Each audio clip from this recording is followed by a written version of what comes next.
Okay everyone, welcome back to another track guide on the channel. Today we're back with another guide at Laguna Seca, this time in Group 3, driving on the racing medium tyres. Now for this guide I'm going to be using the Porsche because I think that's the car that the majority of people will be using.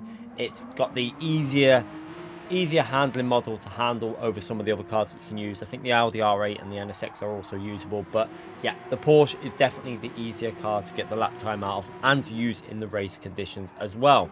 So we're going to give you the basic tips for this. Hopefully it helps you out. Make sure you hit that like button, subscribe to the channel. It really does help me out if you take a few seconds to hit that like button and subscribe, as we do these as much as possible. We also do the sport mode time trial guides for the 2 million credits every time they renew as well, so hopefully they can help you earn 2 million credits when we do them as well.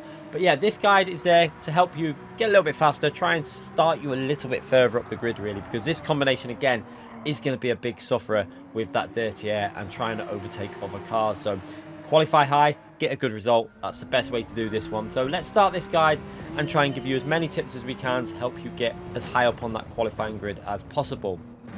So making sure you get a reasonable exit out the final corner. See, I actually went a little bit wide there and actually got a bit of wheel spin, but we're going to carry on the lap anyway. Going down into turn 1, we're going to be looking first of all for the freeboard. Now we're going to brake just short of that freeboard, so you're going to see it approaching now.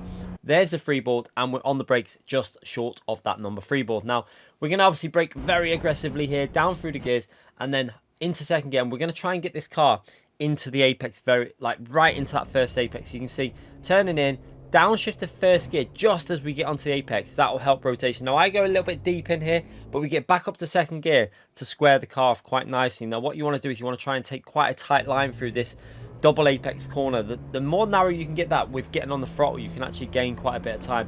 Now we're going to accelerate now into the next right hand corner, and I'm going to use that number 2 board on the left hand side as a reference for my braking just short of that number 2 board. So you can see there on the brakes just before the 2 board, and now we're going to use the curb on the left hand side to try and widen the line into this right hand corner. And you want to get your right hand tyre to get onto this curb, and as soon as it's on that curb you're going to start getting on that power nice and early. You want to get this exit speed from this corner as early on the power as possible. You can see a little bit of rear snap in there where we got on nice and early, and now we're looking for the number 1 board. We're going to brake just before that 1 board, and you can see we're going to use again the curb to widen the line in. So get that left hand tyre onto the curb using the 1 board, braking just short of that 1 board. And it's not going to be aggressive braking here, just a tiny little bit of input just to get the rotation, or the weight rotation, onto the front tyres. And again, right hand tyre onto this curb. Just be cautious you don't hit the other sausage curb, because that will unsettle the car and you'll be off into the gravel. So be careful on that corner there with that curb.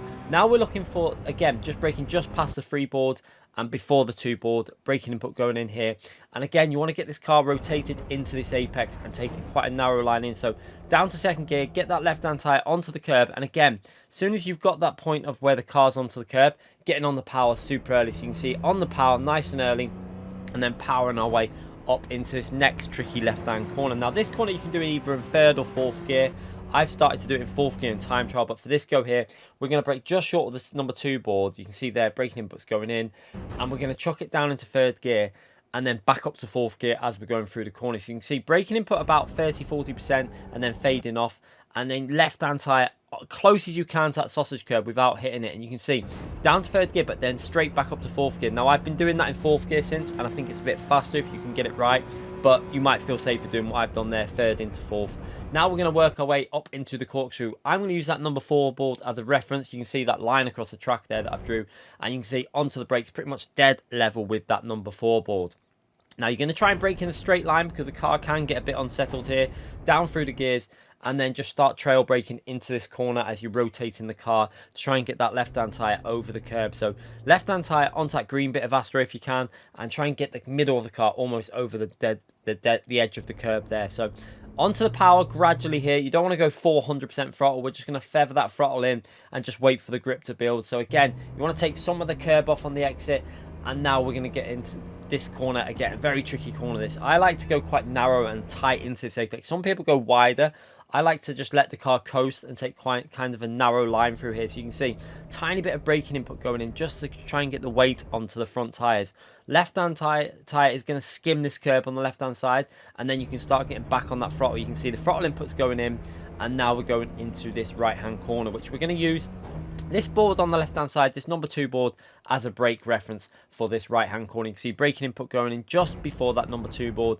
And then this again is a tricky corner. You've got to get that right hand tyre as close to this curb as possible on the right hand side, and then get on the throttle super early. So you can see I slightly miss it slightly there. You really want to get that right hand tyre onto that curb so you can power out of it as much as possible, but not too bad. We do manage to get some power down, and now working our way into the final corner, which we're going to use the number 3 board there.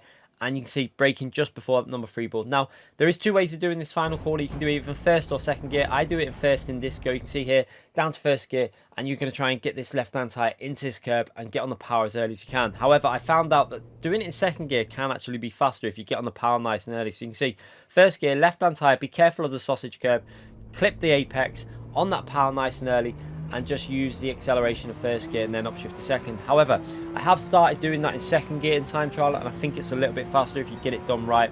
Keep the car in a straight line for the finishing line there as we go over the gravel. That was just to keep the car in a straight line and over the finishing line in 1 minute 19.7. So a reasonable lap there, definitely time to gain. I think I can get down to about a 19.4, 19.5, something like that, maybe a 19.4. But yeah, let's watch this lap again from the chase cam. You can see what I'm talking about getting it close into that apex. I ran a little bit deep there. I can do that a little bit faster if we keep a tighter line and get on that power nice and early. But through here, it's all about rotating the car and getting on that throttle as early as you can, using all the curb. You can see how we're using that full width of the curb to help widen the lines into these corners. And again, on the exit, all the curb there. Again, you're going to see using the curb on the right hand side here to give more of a line into this left hand corner, onto that throttle nice and early. And again, you can see a lot of curb being used on this track to get that final 10th out of some of these corners. Again, using the curb, full width, onto curb, full width for the track again. And this is where we always say, use everything that's available to you to get as much lap time out of these cars as possible on these tracks. Especially a track like this, which is quite narrow, it's quite tight and twisty. You really want to use every available bit of track to try and get as much pace out of it as possible. So again, onto the curb, using some of the curb there on the exit, and then onto the curb again. Again, missed that apex ever so slightly. You can see how we missed it a bit there. Ran a little bit wide. Cost me a 10th or so there. And then onto the final corner. I think I should have went in second gear a little bit early, and then got on the power nice and early, and probably gained half a 10th there on the exit. But still, it's up to you. First or second gear on that final corner should be okay. And like I said, 1 minute 19.7. It's a solid lap. Hopefully that'll help you out. Hopefully it's give you some idea of the braking points and some tips for going a little bit faster at Laguna Seca in Group 3. Let me know in the comment section if it's helped you out. I'll be back with more of these videos. Thanks again for watching, everyone.